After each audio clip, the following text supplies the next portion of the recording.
இந்து முன்னணி மீட்டிங்க்கு தடை வரும். இந்து முன்னணி கோர்ட்டில் போய் ஆர்டர் வாங்கிட்டு வந்து நடத்துவாங்க.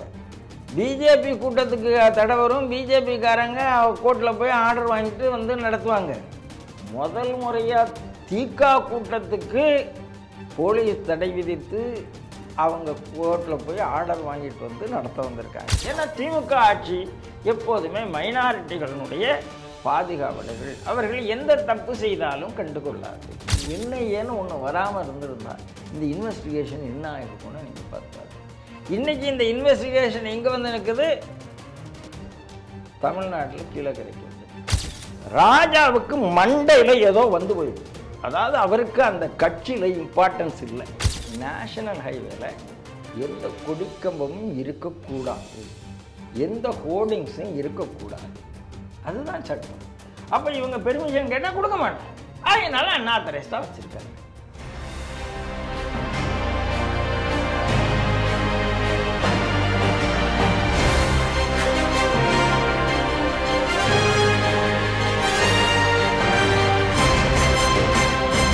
தேசபக்த ஸ்ரீ டிவி நேயர்களுக்கு வணக்கம். ஸ்பாட்டிஃபை ஆப்பில் ஸ்ரீ டிவியின் செய்திகள் சிந்தனைகள் நிகழ்ச்சியினை இப்போது போட்காஸ்டிலும் கேட்டு நேயர்கள் பயன்பெறலாம். இன்று சிந்திக்க இருக்கக்கூடிய செய்திகள் குறித்து முதலில் பார்ப்போம்.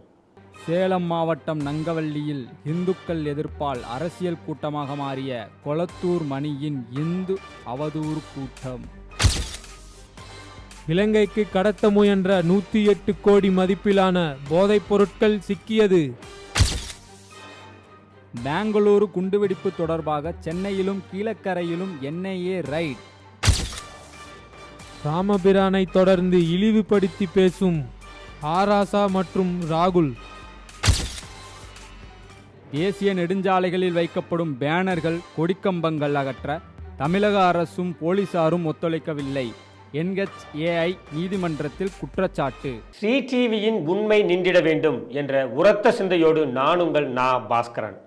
இன்றைய செய்திகள் குறித்து சிந்திக்க நம்மோடு அரங்கத்தில் இணைந்திருப்பவர் மூத்த பத்திரிகையாளரும் ஒரே நாடு இதழின் ஆசிரியரும் ஆன்மீக சொற்பொழிவாளரும் ஆன்மீக எழுத்தாளருமான திரு ராம நம்பி நாராயணன் அவர்களை ஸ்ரீ டிவி நாயர்கள் சார்பாக இனிதே வரவேற்கிறேன். வணக்கம் சார். வணக்கம் பாஸ்கர். சேலம் மாவட்டம் நங்கவள்ளி அப்படிங்கக்கூடிய அந்த ஊராட்சி ஒன்றியத்தில் ஒரு கிராமம் வருது சார். அந்த கிராமத்தில் வந்து திராவிடர் விடுதலை கழகத்தோட கொளத்தூர் மணி வந்து ஒரு மீட்டிங்க்கு ஏற்பாடு பண்ணியிருந்திருக்காரு. பொதுவாகவே இவர்களை பொறுத்த வரைக்கும் கடவுள் இல்லை அப்படிங்கக்கூடிய கொள்கை தான் பிரதான கொள்கை. அதுவும் இந்து கடவுள்கள் மட்டுமே இல்லைன்னு சொல்லக்கூடிய ஒரு பிரதான கொள்கை. இவர்கள் அந்த மாதிரியான ஒரு மீட்டிங் ஆர்கனைஸ் பண்ணியிருக்காங்க. அங்கே இருக்கிற மக்கள்லாம் திரண்டு வந்து இது போன்ற மீட்டிங் இங்கே போடக்கூடாது அப்படின்னு சொன்ன பிறகு இவங்க வேற வழி இல்லாமல் அதை வந்து ஒரு கட்சி பொதுக்கூட்ட பிரச்சார மேடையாக இவங்க மாற்றிக்கிட்டு இருந்திருக்காங்க. இது இந்து மக்களின் போராட்டத்திற்கு கிடைத்த ஒரு வெற்றியாக பார்க்கப்படுகிறது. இந்த செய்தி நீங்கள் எப்படி சார் பார்க்குறீங்க? பாஸ்கர், இது மாபெரும் வெற்றி. நீங்கள் ஒரு பார்ட்டு தான் சொல்கிறீங்க. அதாவது கடைசியாக 3/3/2024 நடந்த கூட்டம்.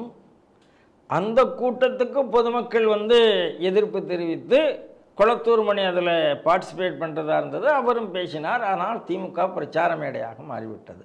ஆனால் அதுக்கு முன்னாலேயே அவங்க ஒரு கூட்டம் போட்டாங்க.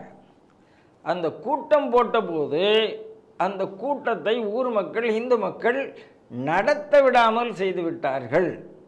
செய்ததுனால என்னாச்சு, அவங்க கூட்டம் போடுறதுனால இவங்க போய் போலீஸில் கம்ப்ளைண்ட் பண்ணி லா அண்ட் ஆர்டர் வரும், நாங்கள் நடத்த விட மாட்டோம்னு சொன்னதுனால பெர்மிஷன் கொடுக்கவில்லை.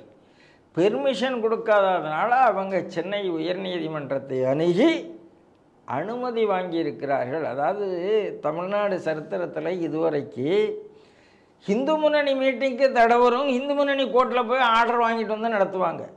பிஜேபி கூட்டத்துக்கு தடை வரும். பிஜேபிக்காரங்க கோர்ட்டில் போய் ஆர்டர் வாங்கிட்டு வந்து நடத்துவாங்க.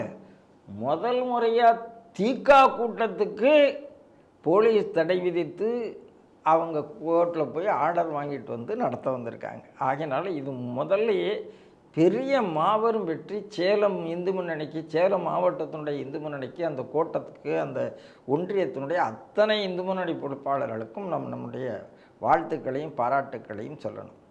ரெண்டாவதாக இதில் இன்னொரு விஷயம் என்னென்னா, கொளத்தூர் மணி ஆகா நாம் வந்து பெர்மிஷன் வாங்கியாச்சு இனிமேல் நடத்திடலாம் அப்படின்னு அங்கே வந்தபோது தான் மீண்டும் மக்கள் அங்கே வந்தார்கள். மக்கள் வந்த உடனே போலீஸ் கேட்டிருக்காங்க, என்னென்ன விஷயம் ஏது அப்படின்னு கேட்கும்போது, சார் நாங்கள் பார்க்கறதுக்கு தான் வந்திருக்கோம், நீங்கள் பெர்மிஷன் கொடுத்துட்டீங்க, நாங்கள் தகராறு பண்ண வரல. ஆனால் இங்கே ஏதாவது எங்கள் கடவுளை பற்றி அவர்கள் பேசினார்கள் என்றால், அவர்கள் கடவுள் மறுப்புனா மொத்தமாக பேசட்டும், எல்லா கடவுளையும் பற்றி பேசட்டும். எங்கள் இந்து மத கடவுள்களை பற்றியோ வேறு ஏதாவது பேசினா நாங்கள் விட மாட்டோம். அவங்க நீங்கள் ஏதாவது கண்டிஷன்ஸ் கொடுத்தானே அனுப்பியிருப்பீங்க, அதெல்லாம் எங்களுக்கு தெரியாது, ஆனால் பேசினா விட மாட்டோம்னு சொன்னதுனால கடைசியில் அது தீகா கூட்டம் என்பது, அதாவது வேறு வழி இல்லாமல் திமுக பிரச்சார மேடையாக மாற்றப்பட்டிருக்கிறது. ஆகவே இந்த வகையில் சேலம் கோட்டம், குறிப்பாக நங்கவள்ளி ஒன்றியத்துடைய அந்த கோனேரிப்பட்டி, அப்படி தான் அந்த ஊர் பேர் நினைக்கிறேன், சானார்பட்டி, அதனுடைய பஞ்சாயத்து, அதனுடைய கிளை தலைவர், அந்த ஒன்றிய தலைவர் எல்லாருக்கும் நம்மளுடைய பாராட்டுக்களை நாம் தெரிவித்தாக. இரண்டாவது செய்தியாக, ராமநாதபுரம்னாலே நமக்கு வந்து அது ஒரு பாவங்களை கரைக்கக்கூடிய நமக்கு ஒரு புண்ணிய ஸ்தலம். அந்த ராமநாதபுரம் தெற்கை பொறுத்தவரையில் அது ஒரு புண்ணிய ஸ்தலமாக கருதப்படுகிறது. இரண்டாவது, சமீப காலங்களில் அந்த கஞ்சா போதைப் பொருள்கள் கடத்தலின் ஒரு புகலிடமாகவுமே ராமநாதபுரம் மாறி இருக்கிறது. இப்போ செய்தி என்னென்னா சார், சுமார் 108 கோடி மதிப்புடைய 99 கிலோ அந்த போதைப் பொருள் வந்து நேற்று வந்து அதை வந்து பிடிச்சிருக்காங்க. ராமநாதபுரத்தில் தொடர்ந்து இது போன்ற இந்த போதைப் பொருள்கள் வந்து அந்த புழக்கம் அதிகமாக இருக்கிறது. இந்த செய்தி எப்படி சார் பார்க்குறீங்க? பாஸ்கர், முதல் விஷயம், உங்களுடைய ஒப்பீடை நான் மறக்கிறேன். ராமநாதபுரம் புண்ணிய பூமிங்கிறத மாற்றுக்கருத்து இல்லை, அங்கே இருக்கிற இந்துக்கள் நல்லவர்கள்ங்கிறத மாற்றுக்கருத்து இல்லை, அவர்கள் ராமருக்கு தொண்டு செய்து கொண்டு இருக்கிறார்கள்ங்கிறது மாற்றுக்கருத்து இல்லை. ராமேஸ்வரம் அவ்வளோ நல்லாக இருக்குது. ராமேஸ்வரத்தில் போய் தான் நீங்கள்லாம் பாவத்தெல்லாம் கழுவிட்டு வாரீங்க. அந்த பாவத்தை கழுவுறதுக்காக அங்கே இருக்கிற சில பிராமண சமுதாயத்தைச் சேர்ந்த புரோகிதர்கள், யாகம் பண்ணுறவங்கள்லாம் இருக்கிறாங்க. அவர்கள் உங்களுடைய பாவத்தை வாங்கி கொள்வதற்காகத்தான் அந்த பரிகார பூஜை, திலகோமமோ இல்லமோ சொல்கிறாங்க. அவங்க காசை நான் வாங்கிப்பேன்னு அரசாங்கம் சொன்னால், அரசாங்கம் இவ்வளோ ஏற்கனவே இவ்வளோ பாவத்தை சுமந்துட்டு இருக்கிற அரசாங்கம் யார் பாவத்தெல்லாம் இன்னும் சுமக்க போகிறான்னு எனக்கு தெரியலை. நல்ல வேலை அதை இதா பண்ணியிருக்கான். அதனால் முதல்ல அரசாங்கம் புரிச்சுக்கிறது, அவன் செய்கிற தொழில், மற்றவர்கள் பாவத்தெல்லாம் அவன் வாங்கிக்கிறான், அதுக்காக அவன் பெரிய பூஜை பண்ணுறான், அதுக்கு தக்கன அவன் தன்னை தயார் பண்ணிக்கிறாங்கிறது. கஞ்சா விற்கிற அரசாங்கம் அடுத்தவன் பாவத்தை வாங்கினா இன்னும் என்ன ஆகுங்கிறது முதல் கேள்வி. அடுத்து என்னென்னா, நீங்கள் சொல்கிறீங்க கஞ்சா அந்த ராமேஸ்வரம் மாவட்டம், அதாவது அதே ராமநாதபுரம் மாவட்டம். இங்கே ராமநாதபுரம் மாவட்டத்தில் நாம் எப்போதுமே, இன்றைக்கி இல்லை, நீங்கள் எல்டிடி காலத்திலேருந்தே நீங்கள் உங்களுக்கு தெரியுமானால் அந்த ராமநாதபுரம் அந்த பட்டாங்காத்தானில் உள்ள அந்த செக் போஸ்ட்டில் தான் அந்த ஃபயரிங் நடந்தது. இன்றைக்கி இல்லை, என்றைக்குமே எல்டிடியினுடைய கடத்தல் சென்டராக இருந்தது ராமநாதபுரம் சீஷோர் தான். குறிப்பாக இப்போ ஒன்றும் இல்லை, பிஎஃப்ஐ பேன் நடந்தது. பிஎஃப்ஐ பேன் நடந்ததுன்னா என்ன நடந்தது? வாளி நோக்கத்தில் இருந்த பங்கரை தூக்கி அடித்தாங்க. வாளி நோக்கத்தில் இருந்த பங்கரில் போய் அடித்தாங்க. வாளி நோக்கரில் பங்கரில் அடிக்க போகிறது என்பது ராமநாதபுரம் கலெக்டர் எஸ்பிக்கே தெரியாமல் இருந்ததுங்கிற நம்ம தகவலை பார்த்தோம் எண்ணெயை அடிக்கும்போது. அப்போ எந்த அளவுக்கு ராமநாதபுரம் இருந்தது? அங்கே பெரியப்பட்டினம்ங்கிற ஒரு ஊரில் தேசிய கொடிய தலைகளாயத்தி செருப்பு கட்டினாங்க. அதனால் அங்கே இந்த ஜிகாத்திகள், பிரிவினைவாதிகள், இந்திய எதிர்ப்பாளர்கள் அதிகம் இருக்கக்கூடிய ஒரு ஏரியா அந்த இடத்துல இருக்குது. நீங்கள் இந்த சிவாஜி சினிமாவில் வருங்க, ரஜினிகாந்தனுடைய கடத்தலில் வரும், அவருக்கு பேர் என்ன, அந்த பாஸ் பேர் என்னன்னு கேட்டால் நீங்கள் சொல்லி போயிடுவீங்க, எதுன்னு தெரிஞ்சு போயிடும். இப்போ போதைப் பொருள் கடத்தலை பற்றி நீங்கள் நிறைய பார்க்குறீங்க. யார் கடத்திருக்கிறா அப்படின்னா அந்த பேரை பார்த்தா இல்லை. இந்த குஷாபாவை தாக்குற ஒரு தடவை சொன்னார், முஸ்லீம்களெல்லாம் பயங்கரவாதிகள் அல்ல, பயங்கரவாதிகள் எல்லாம் முஸ்லீம்கள் தான். அதே மாதிரி கஞ்சா கடத்துறவர்களெல்லாம் முஸ்லீம்களெல்லாம் கஞ்சா கடத்துவதில்லை, கடத்துபவர்களெல்லாம் அப்படின்னு நான் சொல்லணுமான்னு எனக்கு தெரியலை. அதாவது அப்படி ஒரு ட்ரக் மாஃபியா. இந்த ட்ரக் மாஃபியா நீங்கள் எல்டிடி ஹிஸ்ட்ரியும் பார்த்துக்குங்க. எல்டிடி எதை வச்சு பழைத்தது? ட்ரக் மாஃபியா வச்சு தான் பழைச்சது. நீங்கள் இன்னொன்னே அங்கே புரிஞ்சுக்கணும். நான் எப்போதுமே எல்டிடியை பற்றி சொல்லுவேன், நார்வேயை பற்றி சொல்லுவேன். நார்வே தான் நடுவில் வந்தாங்க. நார்வே அங்கே தன்னை கிறிஸ்துவ நாடு என்று அறிவித்து கொண்ட ஒரு நாடு, எங்கேயோ இருக்கிற நாடு. நீங்கள் மேப்பை பார்த்தா தெரியும். அதுதான் எல்டிடிக்கும் இலங்கைக்கும் பேச்சுப்பாடு நடத்துறது. என்ன அர்த்தம்? அங்கேயும் ட்ரக்ஸ் மாஃபியா தான் இருந்தது. இன்றைக்கி இந்த ட்ரக்ஸ் மாஃபியாவில் இப்போ நம்ம ஜாஃபர் சாதிக் இதில் யாரெல்லாம் வரா? ஆஸ்திரேலியா வருது, நியூசிலாந்து வருது. எந்தெந்த கென்யா வருது. நீங்கள் இதெல்லாம் கொஞ்சம் கணக்கு பண்ணி பார்க்கணும். எப்படி நடக்கிறதுனா இன்டர்நேஷ்னலில் எது எப்படி நடக்குதுன்னு நம்ம புரிந்து கொண்டால் இதுக்கு ராமநாதபுரத்தில் என்ன சம்மந்தம் இருக்குன்னு உங்களுக்கு புரிந்து போகிறோம். ஏன்னா இந்த குருவி வேலைன்னு ஆரம்பித்து அவங்க பண்ணுற வேலை. மூணாவது, கடந்த 10 வருஷத்தில் இவ்வளவு தூரம் வரலையே சார். திமுக ஆட்சி வந்த பிறகு தான் அதிகமாக வருகிறது. ஏன்னா திமுக ஆட்சி எப்போதுமே மைனாரிட்டிகளினுடைய பாதுகாவலர்கள். அவர்கள் எந்த தப்பு செய்தாலும் கண்டுகொள்ளாது. தப்பை தூண்டிவிடும், சம்பாதிக்கிறதுக்கு தப்பை தூண்டிவிடும். ஆகையினால தான் இந்த 3 வருஷத்தில் அதிகமாக இருக்குது. இதுதான் உண்மை, வேறு எந்த காரணமும் கிடையாது. இப்போது மீனவர்கள், அதாவது கடந்த 10 வருஷத்தில் மீனவர்கள் மீது தாக்குதல் இல்லை, மீனவர்கள் சிறைப்படுத்தப்படலை, எல்லாமே. இப்போ திமுக ஒன்று திடீர்னு எங்கேருந்து வருது? திமுக நீ போ, நீ அரெஸ்ட் ஆனேன்னா நான் மத்திய அரசாங்கத்துக்கு அப்புறம் கத்துறேன்னு ஒரு பாலிட்டிக்ஸ் பண்ண ஆரம்பிக்கிறாங்க. அவர்களை தூண்டி விடுகிறார்கள். யார் தூண்டி விடுறது? அங்கே இருக்கிற சர்ச்சு தூண்டி விடுகிறது, அங்கே இருக்கிற ஜமாத் தூண்டி விடுகிறது. இதெல்லாம் நடக்கக்கூடிய விஷயம், யாரும் இல்லை என்று மறுக்க முடியாது. அதான் எல்லா சர்ச்சும் எல்லா ஜமாத்தும் சொல்ல முடியும். சில இடங்களில் இது நடக்கிறது. இப்போது நீங்கள் வேதாலயில் ஒன்று நடந்தது, நீங்கள் பார்த்தீங்க. திமுககாரர் தான் அப்படி ஒயிட் கண்டெய்னரில் கொண்டு போனதெல்லாம் அமைக்கிறாங்க. கொஞ்ச நாளில் அது வந்து யூரியா, அது கெமிக்கல் அப்படின்னு சொல்லிவிட்டார்கள். இப்போ ராமநாதபுரம் பகுதியில் தொடர்ந்து இது நடந்து கொண்டிருக்கிறது. நீங்கள் ஒரு காலத்தில் கீழக்கரை, காயல்பட்டினம், இந்த மாதிரி சில பேரை கேட்டாலே கடத்தல் சென்டருங்கிற பேர் தானே வந்தது. அதாவது தங்கத்துக்கு அப்படிங்கிற கட்டுப்பாடு விளக்கப்பட்ட பிறகு தான் இந்த கடத்தல் குறைஞ்சது. அந்த நம்ம எக்கனாமிக்ஸ்குள்ளே போக வேண்டாம். ஆனால் இன்றைக்கி அது வேறு உணவில் வந்துட்டுருக்கு. அப்படி தான் நீங்கள் பார்க்கணும். அதனால் ராமநாதபுரம் மாவட்டத்தில் கடலோர காவற்படை என்ன செய்கிறது அப்படின்னு ரொம்ப விழிப்போடு இருக்கிறது. ஆனால் அவர்களால் கைது செய்யப்படுபவர்களெல்லாம் வேறு வழியில் வெளிவந்து விடுகிறார்கள். அதனால் அவங்களுக்கு அந்த தைரியம் இருக்குது. ரெண்டாவது, இப்போ சமீப காலமாக ஒரு செய்தி எனக்கு வந்தது. என்னென்னா, அந்த ஜிபிஎஸ்ஸை வச்சுக்கொண்டு எங்கேயாவது வாராங்க, கடலோர காவல்படை வருகிறது, ஓஹோ மாட்டிப்போம்னு சொன்னால் ஒரு குறிப்பிட்ட லொக்கேஷனில் கடல்லையே போட்டு விடுகிறார்கள். ஜிபிஎஸ்லாம் அந்த லொக்கேஷன் அனுப்புகிறாங்க, அந்த லொக்கேஷனில் போட்டுட்டு வந்துடுறாங்க. திருப்பி கடலோர காவல்படை போன பிறகு அந்த லொக்கேஷனில் போய் கலெக்ட் பண்ணுறாங்க. இதையும் இப்போ கடலோர காவல்படை கண்டுபிடித்து விட்டது. அதனால் தொடர்ந்து ராமநாதபுரம் அப்படிங்கிறது வந்து இதனுடைய சென்டராகத்தான் இருந்து கொண்டிருக்கிறது. அதனால் இதில் அதிசயம் ஒன்றுமில்லை. நம்மளுடைய மானிட்டரிங் கூட வேண்டும். திமுக அரசு இங்கே இருக்கிற வரைக்கும் இந்த அயோக்கியத்தனம் நடந்து கொண்டு தான் இருக்கும். ஏன்னா இவங்க தான் இதுக்கு துணை போய் கொடுத்துருக்குறாங்க. இதை நாம் என்ன செய்யணும்? பப்ளிக் தான் இதை சரி. அந்த மாவட்டத்தை சேர்ந்தவர்கள், இன்னொரு விஷயமும் நான் உங்களுக்கு சொல்லணும்னு நினைக்கிறேன். இப்போ இந்த ட்ரக் மாஃபியா விஷயம் வந்த உடனே நேற்று 2 நாளைக்கு முன்னால் பிரதமர் மோடி சென்னை வந்திருந்தார். சென்னை வந்தபோது ஹெச் ராஜா பேசும்போது இயல்பாக பேசினார். அதுக்கப்புறம் நைனா நாகேந்திரன் பேசும்போது சொன்னார், நான் நினச்சேன் ஏதோ ஒன்று சாதாரணமாக தான் இந்த ட்ரக் மாஃபியா நடந்துகிட்ருக்குன்னு. ஆனால் சாதாரண வண்டிகளெல்லாம் கூட, ஆம்புலன்ஸில் கூட நடக்குதுங்கிறது எனக்கு ஹெச் ராஜா சொல்லும்போது எனக்கு ஆச்சரியமாக இருந்தது என்று ஒரு வார்த்தை, அந்த மாதிரி ஒரு வார்த்தை சொன்னார். அப்போது அங்கே இவங்க சர்வீஸுங்கிற பேரில், எனக்கு முதல் விஷயம் ராமநாதபுரத்தில் இந்த இஸ்லாமிக் ஃபவுண்டேஷனில் நடக்கக்கூடிய ஆம்புலன்ஸினுடைய மூமெண்ட்ஸ் ஷுட் பி ரிஜிஸ்டர்டு.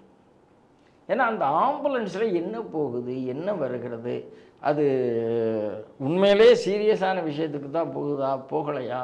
போகுது, இல்லைன்னு சொல்லவே முடியாது. மதசார்பற்று போகிறது உண்மைதான். ஆனால் அதனுடைய நீடு என்ன? அந்த நேரத்துக்கு தான் போகுதா? எப்போ பார்த்தாலும் எங்கே போகுது? நீங்கள் கொஞ்ச நாளைக்கு முன்னால் நீங்கள் பார்த்தா பாண்டிச்சேரியிலேருந்து ராமநாதபுரத்துக்கு 5 மணி நேரத்தில் ஆம்புலன்ஸ் வர முடியுமா என்று முயற்சி பண்ண பார்த்தார்கள்.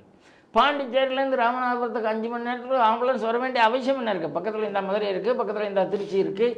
அப்படி என்ன எமர்ஜென்சி வந்து இருப்பது? பக்கத்தில் திருநெல்வேலி இருக்குது, அதை விட சீக்கிரம் வர முடியும். அது ஏன் பாண்டிச்சேரிக்கும் ராமநாதபுரத்துக்கும் ஏன் கனெக்ட் பண்ணணும்? ஏதோ ஈஸியாக கனெக்ட் பண்ணணும். ஒரு பெரிய நடந்து இது ஒரு பெரிய வெற்றி மாதிரி பத்திரிகைகள்லாம் வந்திருந்தது. அப்போது இதுக்கு பின்னால் பெரிய விஷயம் இருக்குது.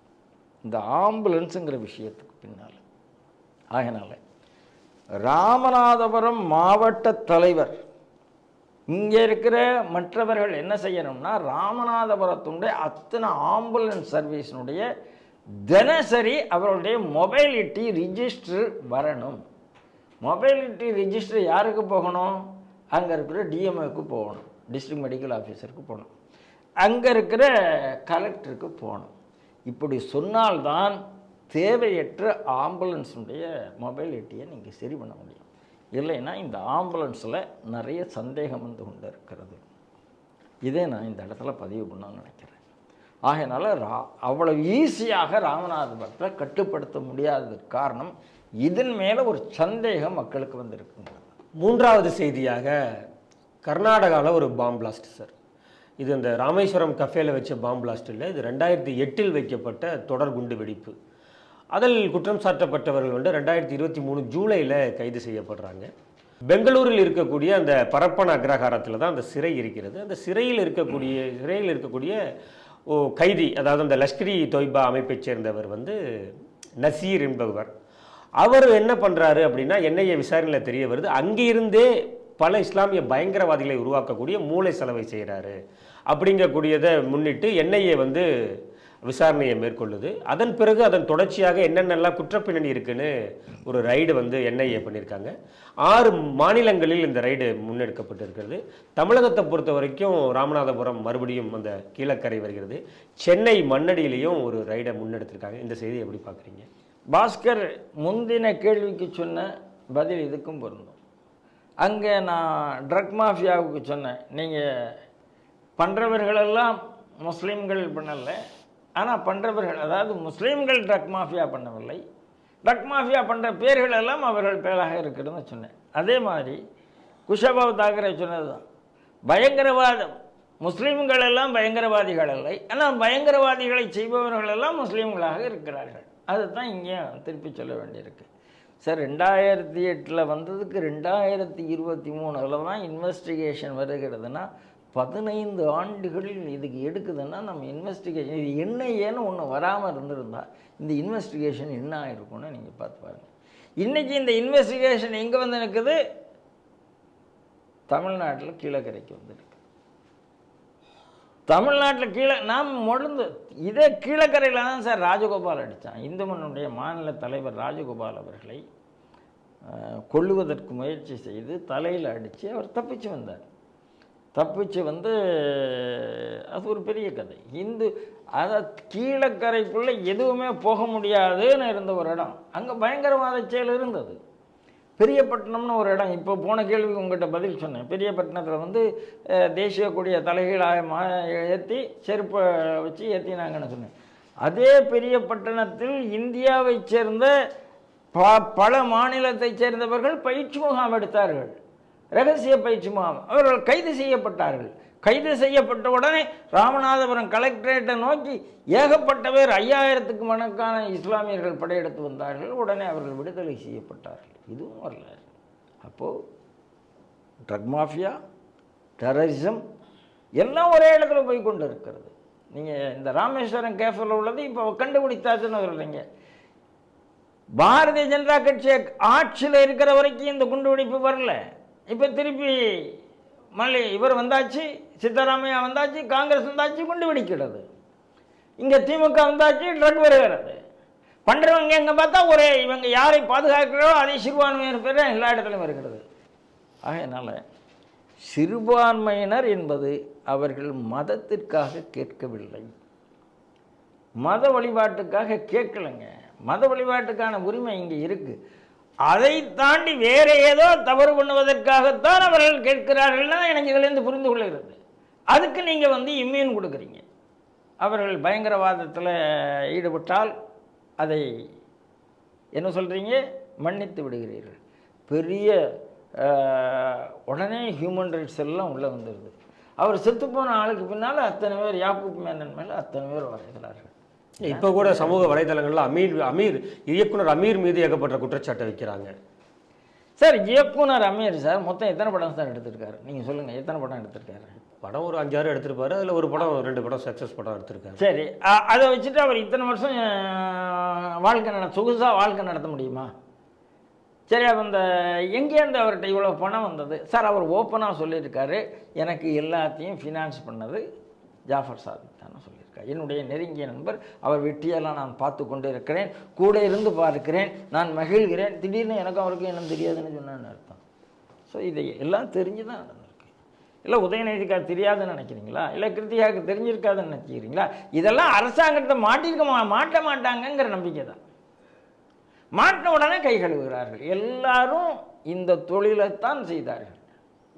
மாட்டின உடனே எங்களுக்கு அவங்களுக்கும் ஸ்கேப் கோடு வேணும், ஒரு பலியாடு வேணும். இப்போ அவர் மட்டும்தான். இவர்களும் அந்த தொழிலை தான் செய்தார்கள். இவர்களும் இந்து மத வெறுப்பாளர்கள் தான். இவர்களும் ஜிகாதிகளுக்கு கைகூலிகள் தான். அதான் நடக்குது. 4வது செய்தியாக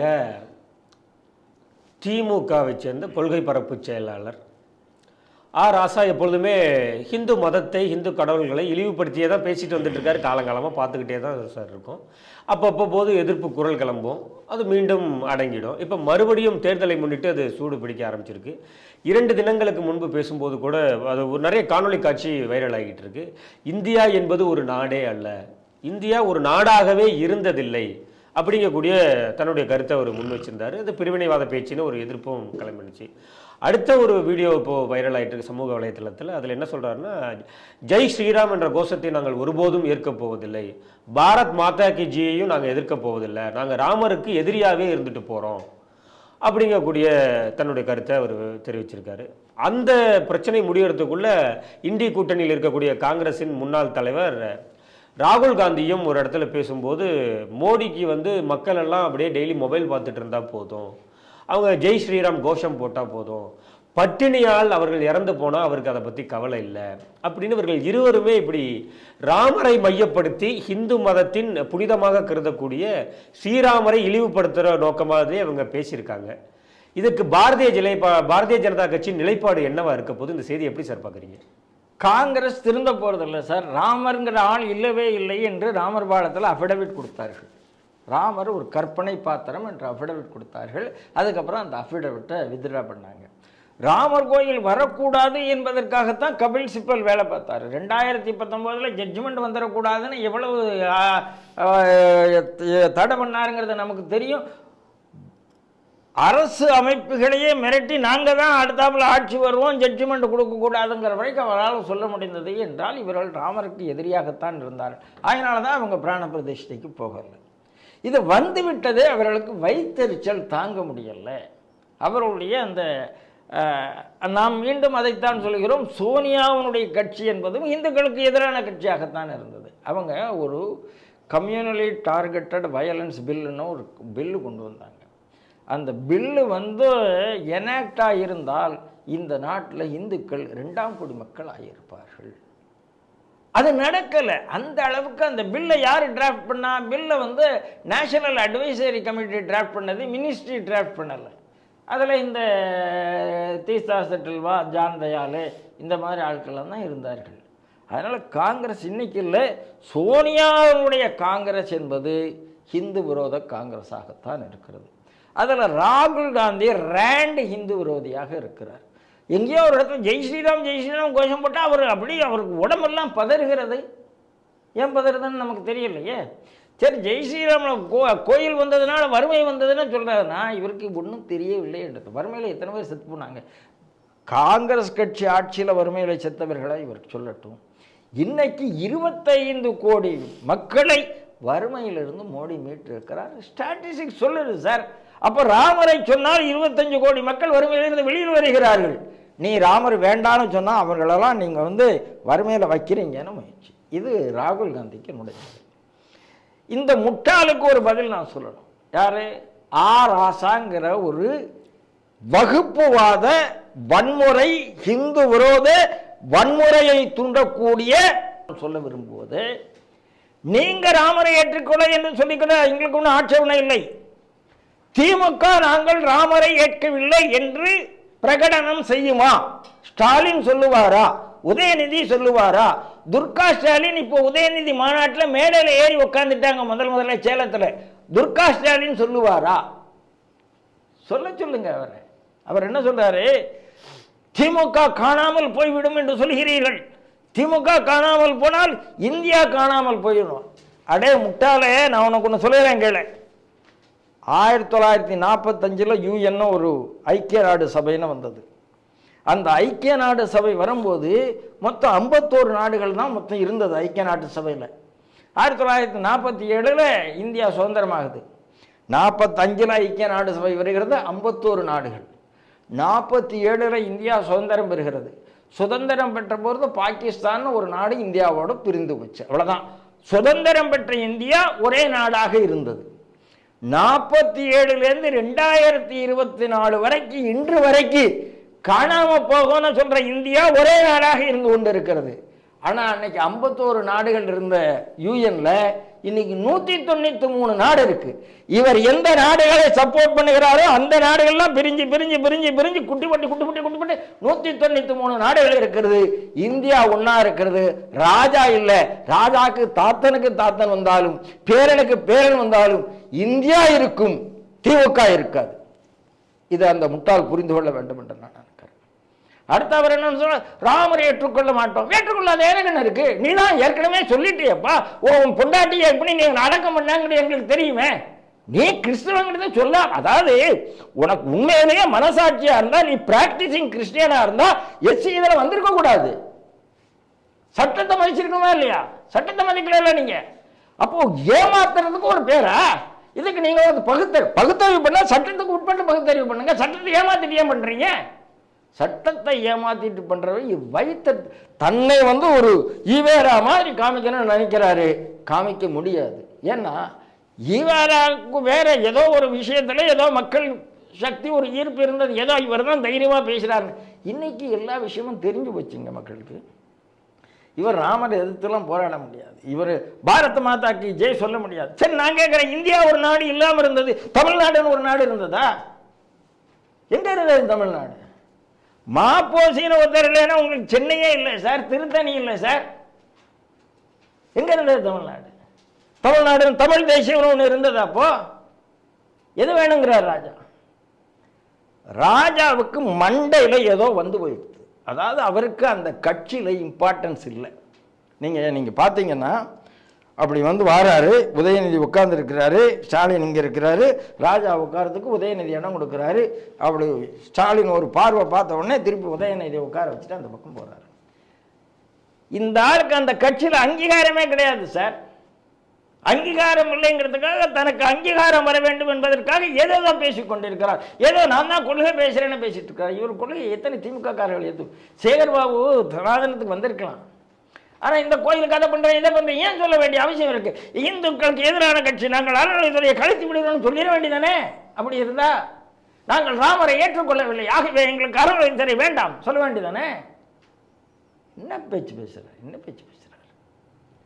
அதாவது சனாதனத்தை பற்றி பேசினதுனால இன்னைக்கு வாங்கி கட்டுக்கொண்டு இருக்கிறார் இளவரசர். பிரைம் மினிஸ்டர் பேசுறார், உனக்கு குடும்பம் அந்த அகம்பாவத்தில் பெரும்பான்மையை பற்றி நீ துக்கடா மாதிரி பேசுகிறாய், அதுக்கு உனக்கு சுப்ரீம் கோர்ட் குட்டி இருக்குன்னு பிரைம் மினிஸ்டர் பேசுகிறார். ஒரு குடும்பத்தில் இருக்கிற இளவரசருக்கு இன்னைக்கு 6 மாநிலத்திலேருந்து சம்மன் வந்திருக்குன்னா ராஜா என்ன? ராஜா அவருக்கு என்ன தெரியுதுன்னா 2Gல தான் மாட்டிப்போம் என்று தெரிகிறது. உள்ள போகிற காலம் வரப்போகுதுன்னு தெரியுது. அதுக்குள்ள தன்னை வந்து மைனாரிட்டியினுடைய காவலாகவும் பகுத்தறிவாதாகவும் காமிக்கிறதுக்கு என்ன பேசணுமோ அதை பேசுகிறார். ஏதோ கான்ஸ்டியூஷனில் வந்து அந்த பேச்சை நானும் பார்த்தேன். சோசியலிஸ்ட், செக்யூலர், டெமோக்ராட்டிக் அப்படின்னு நம்ம அரசியல் அமைப்புறோம். முட்டாளே, அது 75 எமர்ஜென்சியில் வந்தது, 47 வரல. ராஜா பேசட்டுமா எங்க கூட? என்ன இவர் என்ன புத்தகம் படித்திருக்காரு? சட்டம் படிச்சுட்டா இவர் புத்திசாலியா? தேசத்துக்கு எதிராக முட்டாள்தனமாக பேசிக் கொண்டிருக்கிறார். பெரும்பான்மை நம்பிக்கையை சிதைத்துக் கொண்டிருக்கிறார். அவர் அதை நிறுத்தணும். அவர் நிறுத்தலாம் அவருக்கு நல்லதில்லை, திமுகவும் நல்லதில்லை. இதுதான் அவர்கள் புரிந்து கொள்ள வேண்டிய விஷயம் என்று நான் நினைக்கிறேன். இறுதி செய்தியாக சட்டவிரோதமாக அமைக்கப்பட்ட அந்த கொடி கம்பங்கள், மிக உயர்ந்த கொடி கம்பங்கள்லாம் வச்சுருக்காங்க. அதை வந்து அகற்ற வேண்டும் என்று ஒரு பொதுநல வழக்கை வந்து வழக்கறிஞர் கே ராமலிங்கம் அப்படிங்கிறவர் போட்டிருக்காரு. அப்போ உயர்நீதிமன்றத்துக்கு அந்த வழக்கு வந்திருக்கு. அப்போது அதன் சார்பிலேருந்து NHA சார்பிலேருந்து அவங்க போய் நீதிமன்றத்திற்கு சொல்லும்போது தமிழக அரசும் காவல்துறையும் அவர்களுக்கு வந்து அதை அகற்றுவதற்கு போதிய ஒத்துழைப்பு தருவதில்லை அப்படிங்கிற வாதத்தை அவங்க உயர்நீதிமன்றத்தில் வச்சுருக்காங்க.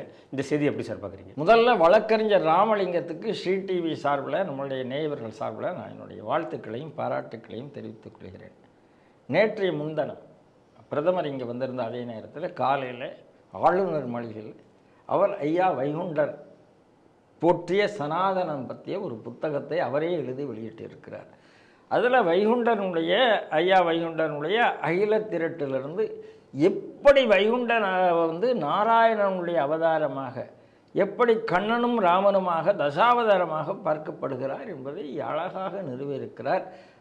நம்முடைய ராமலிங்கத்துக்கு CTV சார்பாக, என்னுடைய தனிப்பட்ட முறையில் நம்பி நாராயணன் சார்பாக, நேயர்கள் சார்பாக என்னுடைய வாழ்த்துக்களையும் பாராட்டுகளையும் தெரிவித்துக் கொள்கிறேன். கண்டிப்பாக அந்த புத்தகம் படிக்க வேண்டும். நான் கூட ஒரே நாட்டில் உடனே வந்த உடனே அதனுடைய ரிவ்யூ எழுதுவதற்காக ஒரு மூத்த பத்திரிகையாளர்கிட்ட அதை கொடுத்துருக்குறேன். வரும்.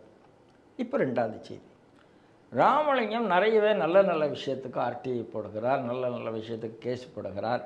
அவருக்கு நம்ம அந்த விஷயத்தில் அவரை பாராட்டி ஆகணும். இதில் அவர் என்ன கொடிக்கம்பங்கள், அண்ணாதுரை கொடிக்கம்பம் எங்கெங்கே இருக்குது, அதுவும் NHல எங்கெங்கே இருக்குதுன்னு ஒன்று கேட்டிருக்கிறார். அதில் NH அத்தாரிட்டி ஆஃப் இந்தியா ஒரு 3 மண்டலங்களில் மட்டும் நேரடியாக ஆய்வு செய்து, NHங்கிறது பெரிய ஏரியான்னு வச்சுக்கோங்க, சென்னையை ஒட்டி ஒரு 3 மண்டலங்களில் ஆய்வு செய்து ஒரு இடத்துல 88, ஒரு இடத்துல 48, ஒரு இடத்துல 8 ஏதோ ஒரு கணக்கு கொடுத்துருக்குறாங்க. இத்தனை கொடிகம்பங்கள் இருக்குது, இத்தனை அன்ஆத்தரைஸ்டாக இருக்குன்னு கொடுத்துருக்குறாங்க.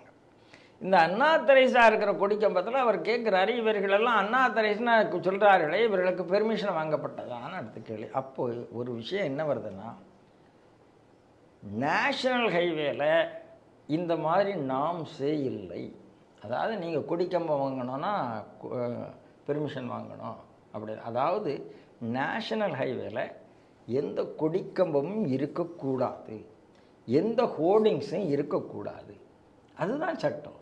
அப்போ இவங்க பெர்மிஷன் கேட்டால் கொடுக்க மாட்டாங்க. அதனால அன்ஆத்தரைஸ்டாக வச்சுருக்காங்க. ரொம்ப சிம்பிள். இது ஒன்றும் இல்லை, எங்கே இருந்தாலும் நேஷனல் ஹைவேல ஒரு ஹோர்டிங்கோ ஒரு கொடிக்கம்பமோ இருந்தால் அது சட்டவிரோதம் தான். இப்போது ஒரு பஞ்சாயத்தில் நான் ஒரு ஹோர்டிங் வைக்கணும், பெர்மிஷன் வாங்கிக்கலாம். நான் பஞ்சாயத்தில் முனிசிபாலிட்டியில் ஒரு கொடிக்கம்பம் வைக்கணும், பெர்மிஷன் வாங்கிக்கலாம். நம்ம அண்ணாமலைக்கு வீட்டு வாசலில் கொடிக்கம்பம் வரும்போது என்ன வந்து ஒரு 104 பெரிய கொடிக்கம்பம் வந்த உடனே வரக்கூடாதுன்னு சொன்னாங்க. அதை அன்னைக்கு ராத்திரியே பெருசாக கொண்டு வந்து புல்டோசரை கொண்டு வந்து எடுத்து விட்டாங்க. ஆனால் திமுககாரர்கள் மீண்டும் அதே மாதிரி நிறைய வைத்து கொண்டே இருக்கிறார்கள். அதை இந்த காவல்துறை தொடுவதே இல்லை. இப்போ தேசிய நெடுஞ்சாலையில் வைக்கப்பட்டிருக்கிறதை எடுப்பதற்கு இவர் கேஸ் போட்ட உடனே எடுப்பதற்கு ஆர்டர் கொடுக்கிறது, எடுக்க வேண்டும் என்று தேசிய நெடுஞ்சாலைத்துறை முன்வருகிறது. இப்போ தேசிய நெடுஞ்சாலைத்துறை கோர்ட் கேட்குது, எடுத்துட்டீங்களான்னு கேட்டால் எங்களுக்கு மாநில அரசு ஒத்துழைப்பு தருவதில்லை, காவல்துறை ஒத்துழைப்பு தருவதில்லை. காவல்துறை எதுக்கு ஒத்துழைப்பு கொடுக்குது? அண்ணாமலை வீட்டில் கொடிக்கம்பம் வாசலில் இருந்தால் எடுக்கிறதுக்கு ஒத்துழைப்பு கொடுக்குது. ஆனால் ஏன் கொடுக்குது? அண்ணாமலை வீட்டில் எதிர்த்தாப்பில் யாரோ இருந்துட்டு அவர்களுக்கு இது பண்ணுறாங்க. ஆனால் இதுக்கு காவல்துறை, அதாவது தமிழ்நாடு காவல்துறைக்குன்னு ரொம்ப வேலை இருக்குங்க. அந்த காவல்துறை முதல் குடும்பம் சொல்கிறத தவிர வேறு எந்த வேலையும் பண்ணாது. அதுதான் தமிழ்நாடு காவல்துறை. ஆகையினால தான் கோர்ட் அதிகமாக கோபப்பட்டிருக்குது இன்றைக்கி காவல்துறையிட்ட. அதனால் ராமலிங்கத்துக்கு என்ன பாராட்டு. கோர்ட் நல்லபடியாக ஒரு டைரக்ஷன் கொடுத்துட்ருக்கு. விரைவில் இது எலெக்ஷன் நேரம், இந்த எலெக்ஷன் நேரத்தில் அன்ஆத்தரைஸ்டாக இருக்கிற எல்லா கொடிக்கம்பம், எந்த கட்சி கொடிக்கம்பமாக இருந்தாலும் அகற்றப்பட வேண்டும். அதுதான் நியாயம். CTV நேயர்களுக்கு தெரியும், நாம் தினந்தோறும் 5 செய்திகளை எடுத்து விவாதித்து உங்கள் முன் கொண்டு வந்து சேர்க்கிறோம். முன்னணி செய்தி ஊடகங்கள் எடுத்து விவாதிக்க தயங்கக்கூடிய செய்திகளை CTV நெஞ்சுரத்தோடு தேச நலனில் அக்கறை கொண்டு செய்திகளை திரட்டி உங்கள் முன் கொண்டு வந்து சேர்க்கிறது. அந்த வகையில் இன்றைய செய்திகள் சிந்தனைகள் நிகழ்ச்சியில் கலந்து கொண்டு தனது ஆக்கப்பூர்வமான கருத்துக்களை நம்மோடு பகிர்ந்து கொண்ட ஒரே நாடு இதழ் ஆசிரியர் திரு நம்பி நாராயணன் அவர்களுக்கு CTV நேயர்கள் சார்பாக நன்றியை தெரிவித்துக் கொள்கிறேன். நன்றி பாஸ்கர். ஜெய் ஹிந்த். ஜெய் ஹிந்த். ஜெய் ஸ்ரீராம். ஜெய் ஸ்ரீராம்.